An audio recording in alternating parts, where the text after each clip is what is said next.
Brasil de Fato Entrevista.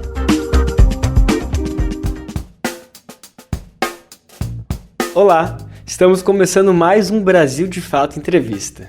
Hoje você acompanha a nossa conversa com Tiago Henrique Silva, que é médico e mestre em saúde pública. Como forma de reconhecimento pelo Dia do Trabalhador, 1º de maio, nosso papo com o Tiago Henrique Silva foi em torno dos profissionais de saúde, que nesse momento estão na linha de frente do enfrentamento à pandemia do coronavírus, expostos a uma série de dificuldades, como a falta de equipamentos de proteção individual, jornadas intermináveis, o risco de contrair a doença e o adoecimento mental causado pela pressão que carregam. Tiago Henrique Silva trabalha na UTI de hospitais públicos e privados de São Paulo, mas tem formação como médico de família. Na conversa, ele ressalta a importância do investimento nesse tipo de modalidade clínica, responsável pelos principais atendimentos da rede pública de saúde, e destaca o papel do SUS, que se tornou vital para o combate do coronavírus. A doença.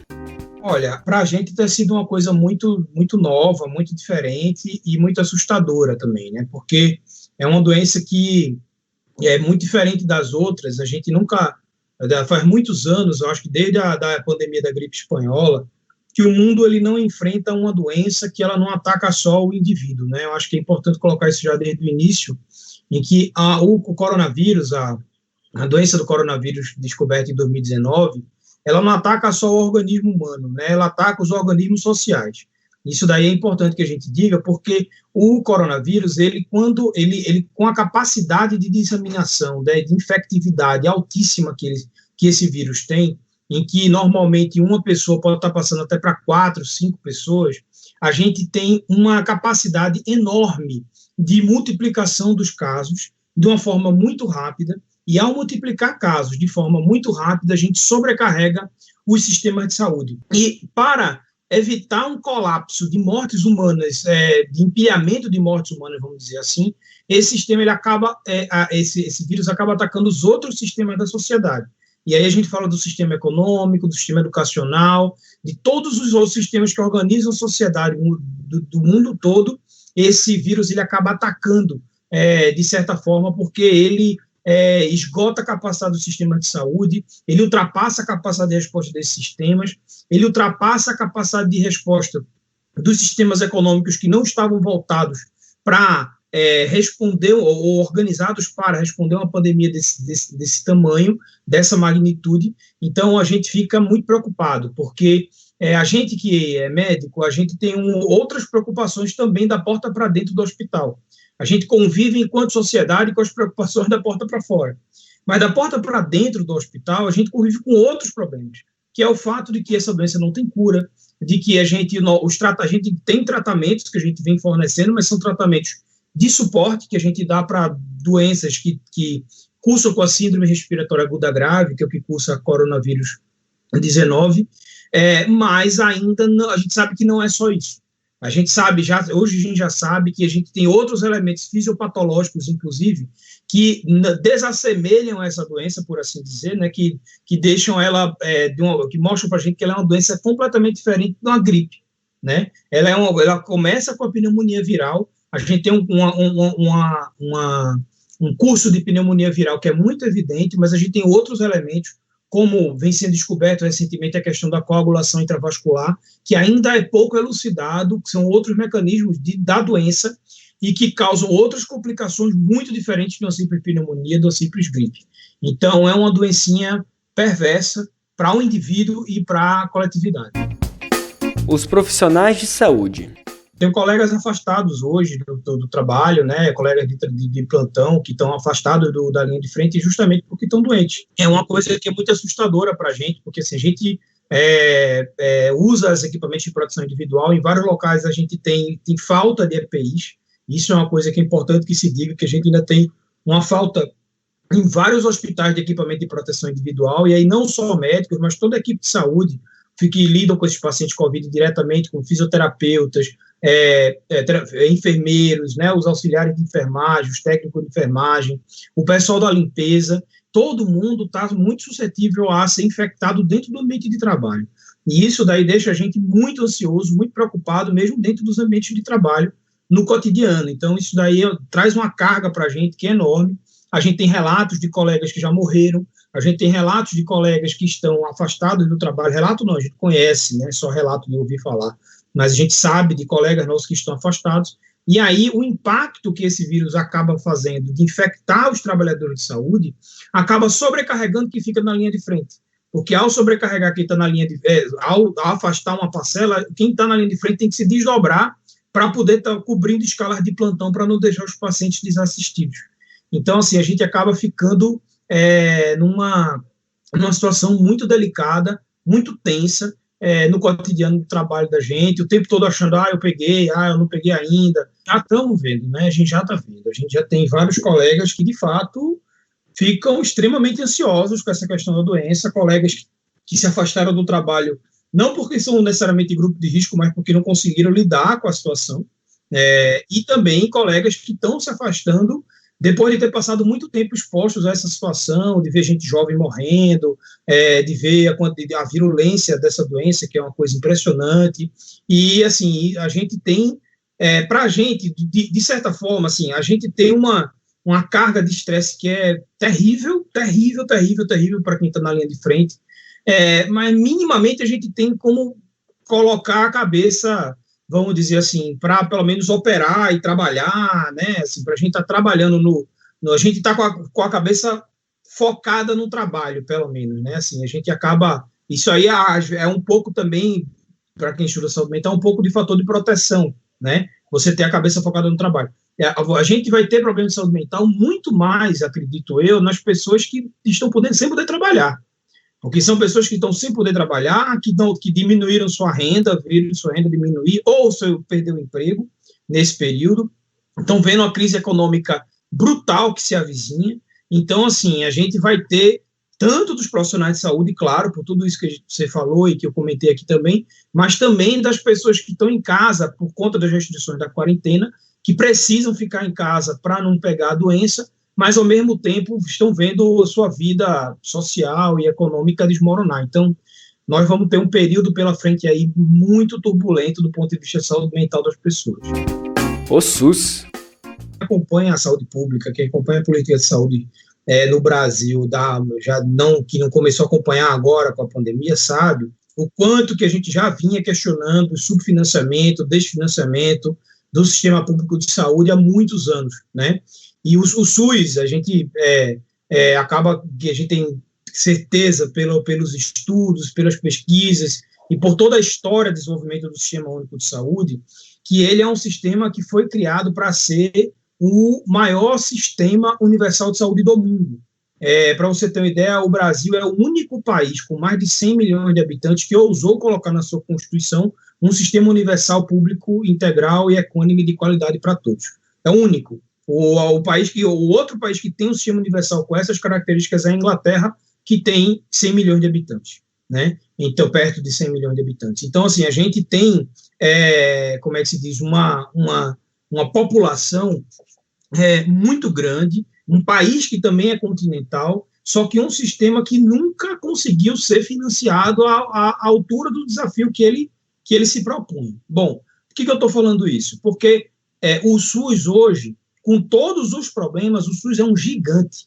O Sistema Único de Saúde, ele é um gigante, ele é um patrimônio do povo brasileiro, é um patrimônio da luta do campo progressista na política nacional, de consolidação de um sistema universal com todos os problemas, mas com muita potencialidade. E são essas potencialidades que estão evitando que a gente hoje tenha um colapso completo no país, ou pelo menos até agora. É um desafio muito grande para a gente que é trabalhador do SUS, conviver com as limitações que a gente tem no dia a dia, mas a gente se dedica cotidianamente para construir, para consolidar esse sistema, mas a gente precisa de política pública e de uma diretriz política que valorize o Sistema Único de Saúde.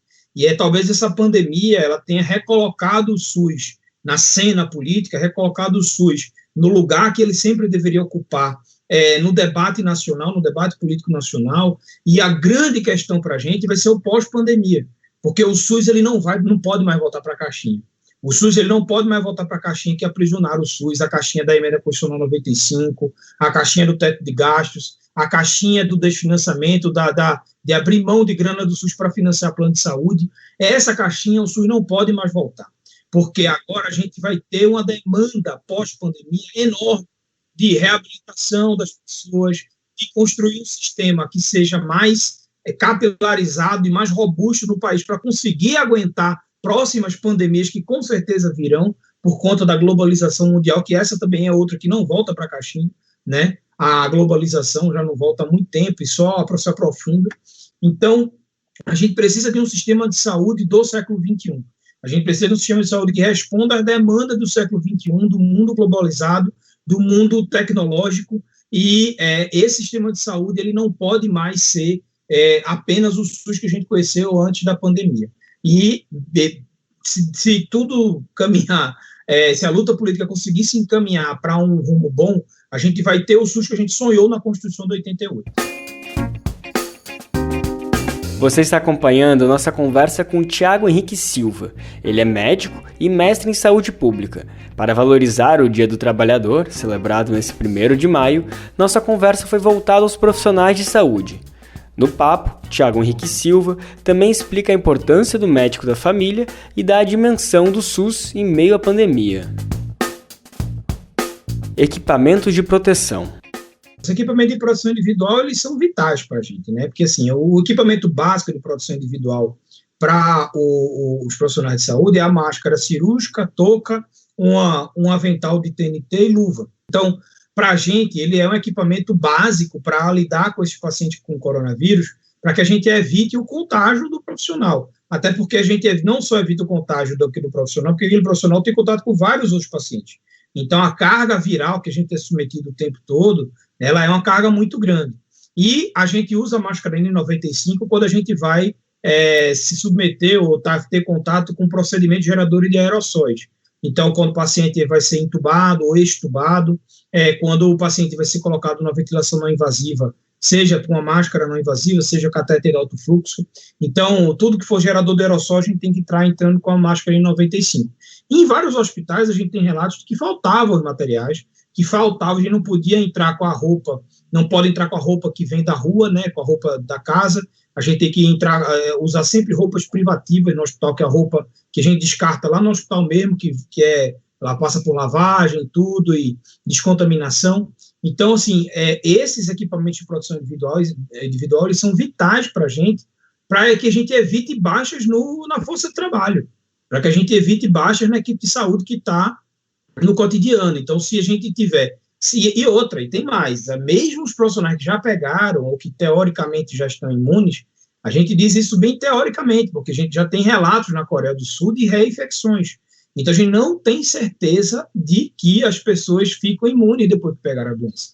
E se a gente está falando do profissional de saúde que vai estar lidando o tempo todo com coronavírus a partir de agora, a gente está falando de pessoas que podem ter, se é que a gente reinfecta mesmo, que a gente pode ter novas reinfecções daquela pessoa, entendeu? Em outros circuitos, outros períodos da vida, do trabalho, né, do período de trabalho mais para frente, e isso daí preocupa muito a gente. Então, assim, o equipamento de proteção individual é fundamental. O problema é que o mundo, e aí não é só o Brasil, mas o mundo, ele terceirizou para a China as plantas fabris de equipamento de proteção individual. Boa parte dos países do mundo, eles não são autossuficientes na produção de EPIs. E isso é um problemão para a gente. A gente tem isso não só com a EPI, né? A gente tem isso com vários outros setores. E isso é um grande problema, que a gente não tem indústria capaz de fazer uma reconversão industrial para dar conta de produzir o nosso próprio equipamento de proteção individual. E eu não estou falando só de EPI, estou falando de ventilador mecânico, a mesma coisa, né? Que são países europeus e a China também, que mais produzem ventiladores mecânicos. Nossa capacidade de produção de ventilador mecânico no Brasil é muito baixa. Então, isso daí faz parte de um debate que o professor Gadelha, por exemplo, que foi secretário da Ciência e Tecnologia do Ministério da Saúde já, se eu não me engano, foi na gestão do Lula. O Gadelha, ele é um pesquisador da Fiocruz, que ele bate nessa tecla há muito tempo. A gente precisa de um complexo médico industrial no Brasil que dê suporte ao sistema da dimensão que é o SUS. A gente precisa de um complexo médico industrial forte o suficiente e com um mercado que já é um mercado dado, um mercado já cativo. Imagina um sistema de saúde para 200 milhões de habitantes. Que mercado, que setor empresarial não queria ter o tempo todo já sua venda garantida para esse grande mercado, entendeu? Então, a gente tem um potencial enorme de construir um dos maiores complexos médico-industriais do mundo aqui no Brasil, só que a nossa política sempre foi de desindustrialização, de importação e de, aumentar a economia de serviços em detrimento da economia industrial aqui no nosso país. Então, isso agora está mostrando as consequências para a gente, na falta de equipamento de produção individual, na falta de ventilador mecânico e na incapacidade da gente conseguir responder rápido a essa epidemia com a capacidade instalada industrial que a gente tem no Brasil. Formação médica. Com uma pandemia como essa, nenhuma escola do mundo ensina, entendeu? Aqui no Brasil, a gente tem, na verdade, uma cultura por conta do SUS, e é importante que se diga, mas por conta do SUS, a gente tem uma cultura até assim, razoável em torno de saber responder a epidemias, ou pelo menos a ter diretrizes para responder a algumas epidemias que a gente sempre tem, como a epidemia de dengue, né? Que a gente sempre tem anualmente, a gente tem aumento de casos de dengue. Então, assim, a gente tem uma coisa a formação médica, a outra coisa é os sistemas de saúde estarem capacitados para responder. Que, assim, uma coisa, a gente tem um sistema de vigilância que ele é muito eficiente para identificar quando é que a gente está em risco de epidemia ou não, que esse sistema de vigilância é muito eficiente, mas a assistência ela não acompanha no mesmo ritmo. A assistência é a quantidade de postos de saúde que eu tenho, quantidade de trabalhadores de saúde que eu tenho, a quantidade de hospitais e leitos hospitalares que eu tenho. Então, tudo isso, a gente tem algum know-how com alguns problemas aqui no Brasil, diferente de alguns países que não lidam muito mais com doenças infecciosas. Tem muitos países que a taxa de doenças infecciosas que são ligadas a essa sazonalidade e tropicalidade é muito mais baixa do que no Brasil, que convive muito mais com doenças crônicas não transmissíveis, que a gente já convive mais aqui também. Só que a gente ainda tem uma carga muito grande de doença infecciosa no Brasil, então isso faz com que, de uma forma geral, nossos médicos eles sejam um pouco mais ambientados a lidar com elas do que médicos de alguns outros países, né? Principalmente alguns europeus, que têm uma carga de doença infecciosa um pouco menor. Mas isso não quer dizer que a gente esteja capaz para fazer uma resposta adequada ao tamanho dessa pandemia. E a corporação médica, assim, a gente... não vou nem falar de corporação agora, falando enquanto profissionais, a gente está numa dificuldade muito grande, porque a gente tem uma falha, um leque de formação muito importante do ponto de vista de medicina baseada em evidência nas faculdades de medicina. A formação médica no Brasil, ela tem muitos problemas, muitos mesmo, e aí não é só para responder uma pandemia, mas aí é de ler a evidência científica da melhor forma e de ser mais afeito à ciência do que a achismo e tal. Então, assim, isso daí é uma coisa que a gente já percebia no Brasil há muitos anos, desde a época que eu fiz minha faculdade, a gente lutando por reformas de currículo, de tentar incorporar mais assim, ao pensamento científico, a medicina baseada em evidência no cotidiano da escola médica, do que simplesmente um pensamento fisiopatológico dedutivo, empírico, que a gente usava 100 anos atrás. Então, a gente tem esse leque, e essa dificuldade coloca a gente, muitos médicos, a se embalarem com medo social na resposta do tratamento, por exemplo. Então, essa questão da cloroquina, por exemplo, o fato da maioria dos médicos estarem prescrevendo cloroquina, que é um medicamento que não tem evidência científica, faz mais parte que isso. Eu prefiro dar o remédio do que não estar fazendo nada. Você não vai fazer nada. Você vai dar outro suporte para o paciente, né? Hemodiálise é tratamento, se o paciente precisar. Intubação é um tratamento.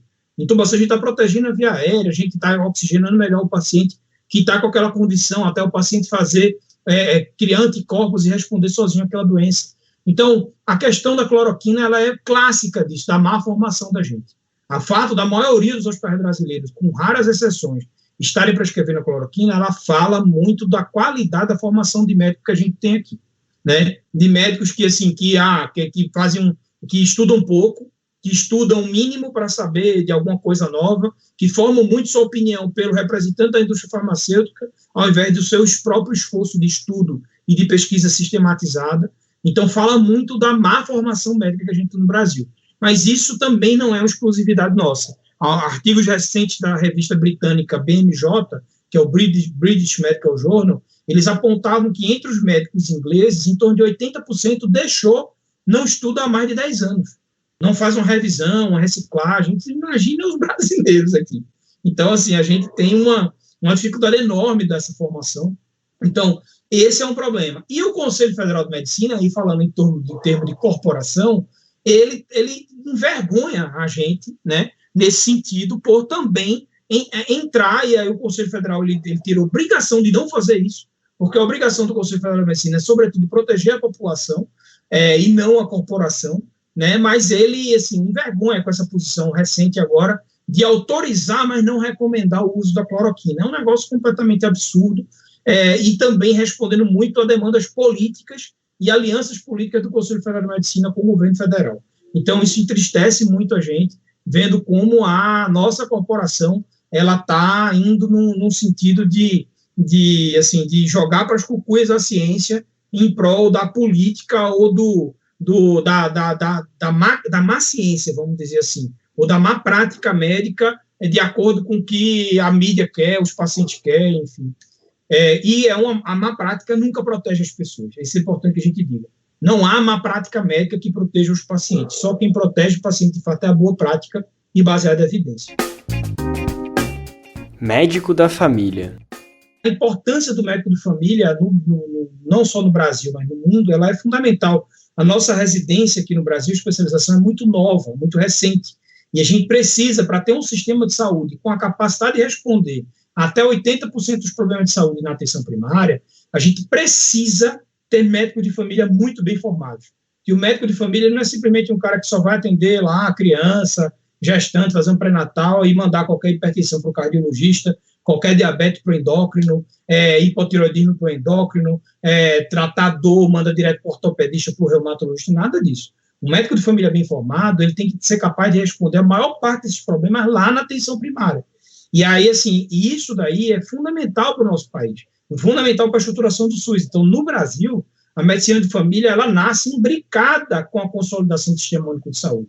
E para a gente é muito importante que isso daí continue nessa trajetória, até porque a gente precisa de um novo SUS depois dessa pandemia também.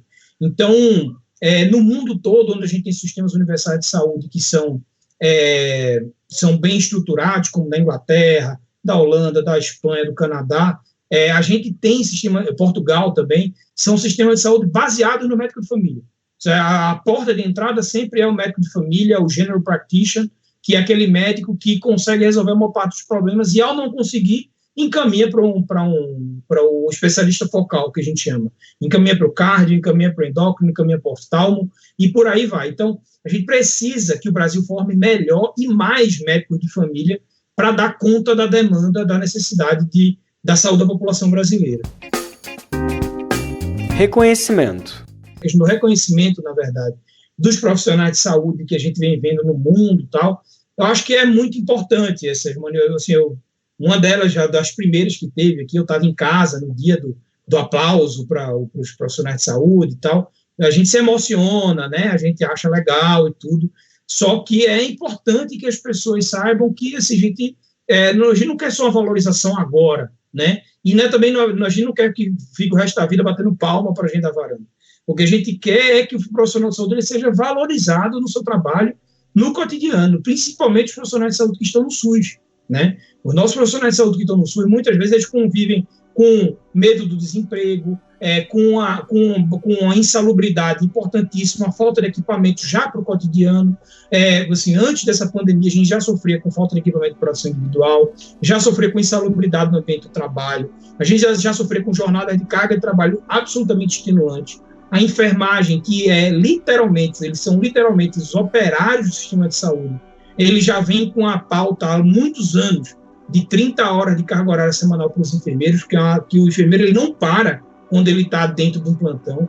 Então, assim, é fundamental que a gente pense na valorização de longo prazo dos profissionais de saúde, não só pelo reconhecimento social, que é importante, a gente não vou falar que isso daí isso aí não adianta, não importa. Claro que importa.